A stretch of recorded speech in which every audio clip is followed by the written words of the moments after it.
بسم اللہ الرحمن الرحیم۔ واقعی رحمۃ اللہ علیہ کہتے ہیں کہ مسلمان یہ سنتے ہی بیتابانہ اپنے ہتھیاروں کی طرف دوڑے، زر پھین کر اسلحہ لگا بیزین کے گھوڑے پر سوار ہو کر حضرت خالد رضی اللہ عنہ اور آپ کے ساتھیوں کی طرف جلدی جلدی دوڑنے لگے۔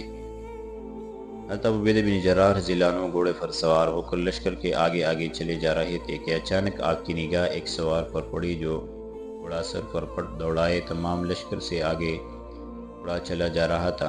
حضرت عبیدہ بن جراح رضی اللہ عنہ نے یہ دیکھ کر چند سواروں کو حکم دیا کہ گھوڑے بڑھا کر اس سوار سے جا ملے، مگر چونکہ یہ سوار آواز سے باتیں کرتا چلا جا رہا تھا اس لیے کوئی سوار اس تک نہ پہنچ سکا۔ جب تمام گھوڑے اس کا پیچھا دباتے دباتے ہانپنے لگے اور دم چھوڑ گئے تو حضرت عبیدہ بن جراح رضی اللہ عنہ نے سمجھا کہ یہ کوئی فرشتہ ہے کہ اللہ تبارک و تعالیٰ نے ہمارے لشکر کی رہبری کے لیے بھیجا ہے۔ راوی کا بیان ہے کہ جب ہمارے گھوڑے اس کے پیچھے بھاگتے بھاگتے تک گئے تو حضرت عبیدہ بن جراح رضی اللہ عنہ نے آخر اس سوار کو آواز دی اور فرمایا کہ دوڑنے والے سوار اور اے بہادر جری شخص، ارحم الراحمین تجھ پر رحم فرمائے، ذرا آہستہ آہستہ چل اور سبق روی کو کام میرا۔ یہ سن کر وہ سوار کھڑا ہو گیا۔ اب جس وقت اس کے پاس پہنچے تو دیکھنے سے معلوم ہوا کہ وہ سوار حضرت ام تمیم حضرت خالد بن ولید رضی اللہ عنہ کی زوجہ محترمہ ہے۔ آپ نے انہیں پہچان کر ان سے فرمایا تمہیں کیا ہوا، تم کیوں ہمارے آگے آگے دوڑی چلی جا رہی؟ انہوں نے کہا ایھا الامیر، میں نے جس وقت آپ کی آواز سنی کہ خالد دشمنوں کے نرغے میں پھنس گئے تو میں اپنے دل میں خیال کیا کہ ان کے پاس تو جناب محمد رسول اللہ صلی اللہ علیہ وسلم کے گھسوئے منبر موجود ہے، وہ کبھی بھی دشمنوں سے کس طرح مغلوب ہونے والے نہیں ہیں۔ اچانک میری نگاہ جو اس خیال سے پھر کہ آپ کی کلاه مبارک پر جس میں وہ کاکل مشق وجود ہے پڑی تو میں فوراً سمجھ گئی کہ آپ آج اسے یہیں بول گئے ہیں۔ میں اسے لے کر جیسا کہ آپ دیکھ رہے ہیں یہ وجد تمام آپ کے پاس پہنچانا چاہتی ہوں۔ آپ نے فرمایا ام تمیم تمہارا یہ کام محض خوشنودی باری تعالیٰ کے لیے ہے، اللہ تبارک و تعالیٰ تمہیں اس کی جزائے خیر عنایت فرمائیں گے۔ حضرت ام تمیم رضی اللہ عنہ کہتی ہے کہ میں قبیلے مزاج کی عورتوں کی جماعت کے ساتھ چلی جا رہی تھی، ہمارے گھوڑے فرندوں کی طرح ہوا میں اڑ رہے تھے حتیٰ کہ ہم ایک لڑائی کے میدان میں جہاں غبار اڑ رہا تھا پہنچے، یہاں نیزوں کی نوکیں اور تلواروں کی تاریں چار طرف ستاروں کی طرح چمک رہی تھی اور مسلمانوں کی کوئی آواز کان میں نہیں آتی تھی۔ ہم نے اسے برا سمجھا اور کہا کہ دشمن مسلمان پر غالب آ چکے ہیں۔ اسی وقت حضرت عبیدہ بن جراح رضی اللہ عنہ امیر لشکر نے تکبیر کے نعروں کے ساتھ حملہ کر دیا، انہیں کے ساتھ تمام مسلمان بھی حملہ آور ہو گئے۔ حضرت رافع بن امیر الطائی رضی اللہ عنہ کہتے ہیں کہ ہم اپنی زندگی سے بالکل مایوس ہو چکے تھے کہ ہم نے اچانک تکبیر و تحلیل کی آوازیں سنی اور سمجھ لیا کہ باری تعالیٰ جل مجدہ نے ہمارے لیے کمک بھیج دی ہے۔ ابھی تھوڑی ہی دیر گزری تھی کہ مسلمان نے چاروں طرف سے مشرکوں کو گھیر گھیر کر مارنا شروع کر دیا، تلواریں بڑھ بڑھ کر کفاروں کے سر توڑنے لگے، آوازیں بلند ہوئی اور ایک شور برپا ہو گیا۔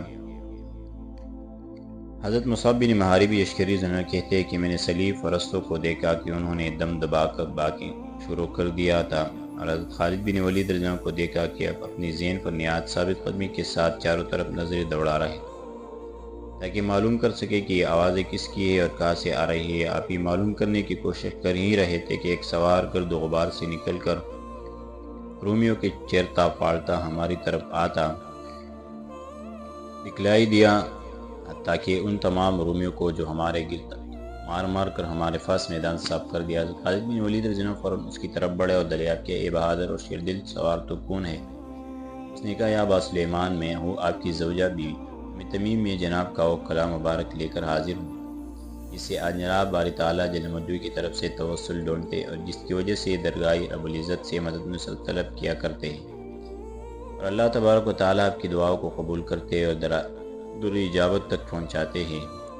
اب آپ اسے لیجئے، خدا کی قسم اسی شدنی امر کے لیے آپ اسے بول آئے تھے، اسے آپ دیکھ رہے ہیں۔ یہ کہہ کر انہوں نے اسے پیش کیا۔ حضرت ام تمیم رضی اللہ عنہ کہتی ہے کہ جس وقت میں نے آپ کو کلاه شریف دے دیا تو حضور پر نور جناب محمد رسول اللہ صلی اللہ علیہ وسلم کے گرد مبارک سے ایک پھونتی ہوئی بجلی کی طرح نور چمکنے لگا۔ رسول اللہ صلی اللہ علیہ وسلم کے رب کی قسم، حضرت خالد بن ولید رضی اللہ عنہ نے اس ٹوپی کو اپنے سر پر رکھا ہی تھا کہ آپ نے ایک حملے کے اندر دشمنوں کے دان کٹے کر دیے اور اگلی صفوں کو مار مار کر پچھلی صفوں میں جا ملایا۔ سلمان نے بھی آپ کے ساتھ ایک نیا جان توڑ حملہ کیا۔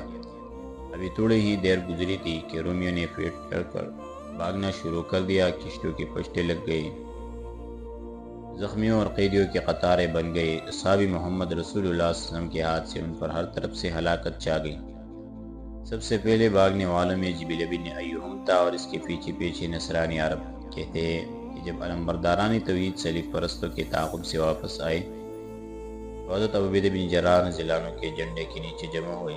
حضرت خالد بن ولید رضی اللہ عنہ نے، آپ کے تمام ساتھیوں نے تمام مسلمانوں اور ابو عبیدہ بن جراح رضی اللہ عنہ کو سلام کیا اور خدائے توانا اور برتر کا شکر ادا کر کے کھڑے ہو گئے۔ حضرت عبیدہ بن جراح رضی اللہ عنہ نے حضرت خالد بن ولید رضی اللہ عنہ کی طرف دیکھا تو آپ کا تمام بدن گلاب کا ایک پھول بنا ہوا تھا۔ آپ نے ان سے مصافحہ کیا، فتح پر مبارکباد دی اور فرمایا، ابو سلیمان، ہم نے سوزش دل کو بجا لیا اور اپنے ملاکرین کو راضی کر لیا۔ پھر مسلمانوں کی طرف مخاطب ہو کر کہا، میری رائے ہے کہ ہم اسی وقت سرین اور عاصم کی طرف چلے اور لوگوں کو قتل کر کے مال غنیمت حاصل کریں۔ مسلمان نے کہا، یا امیر امت، آپ کی رائے بہت زیادہ صائب اور منصوب ہے۔ وقیدی رحمۃ اللہ علیہ کہتے ہیں کہ حضرت عبیدہ بن جراح رضی اللہ عنہ نے بہادران اسلام میں سے کچھ لوگوں کو منتخب کر کے ان پر حضرت ایاز بن غانم اشعری کو سردار مقرر کیا اور انہیں اپنی فوج کا اریول بنا کر آگے آگے چلنے کا حکم فرمایا۔ اس وقت یہ تمام لشکر قنسرین اور عاصم کے حدود میں پہنچا تو حضرت عبیدہ بن جراح رضی اللہ عنہ نے حکم دیا کہ اس شہر کے بڑوں کو قتل اور چھوٹوں کو قید کر لو اور ان کا تمام سامان لوٹ لو۔ مگر جس وقت اہل قنسرین نے انہیں دیکھا تو دروازے بند کر لیے اور صلح کرنے اور جزیہ دینے کے لیے راضی ہو گئے۔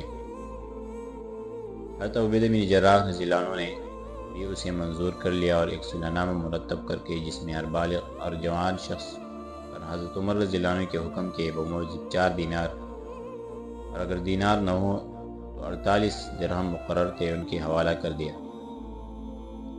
وقیدی رحمۃ اللہ علیہ کہتے ہیں کہ بسلسلہ روایت سلمان بن علی رحمۃ اللہ علیہ کا بیان ہے کہ قنسرین اور حاضر کے قیدیوں میں بھی شامل تھا۔ حضرت عبیدہ بن جراح رضی اللہ عنہ نے جب مال غنیمت کا 5واں حصہ دربار خلافت میں روانہ کیا اس کے ساتھ قیدیوں کو بھی روانہ فرمایا۔ اس وقت ہم حضرت عمر رضی اللہ عنہ کے سامنے پیش کیے گئے۔ ہم نے سنا کہ آپ اپنے ہم نشینوں سے فرما رہے تھے کہ میرے رائے میں یہ آتا ہے کہ میں اس قیدیوں کو مدرسہ میں مقرر کر دوں تاکہ ہمارے آدمی اس سے تعلیم پاتے رہیں۔ اس کے بعد مجھے زید بن ثابت رضی اللہ عنہ کے سپرد کر دیا اور فرمایا کہ تم اس قیدوں کو ابن حارث انصاری کے گھر میں داخل کرو۔ اس کی وجہ یہ تھی کہ حضور رسالت مآب صلی اللہ علیہ وسلم کے اہل مبارک نے اس زمانے خلافت حضرت ابوبکر صدیق رضی اللہ عنہ اور حضرت عمر فاروق رضی اللہ عنہ قیدی اس مکان میں رکھے جاتے تھے۔ اس کے بعد کیا ہوا انشاءاللہ آگے درس میں ذکر کریں گے۔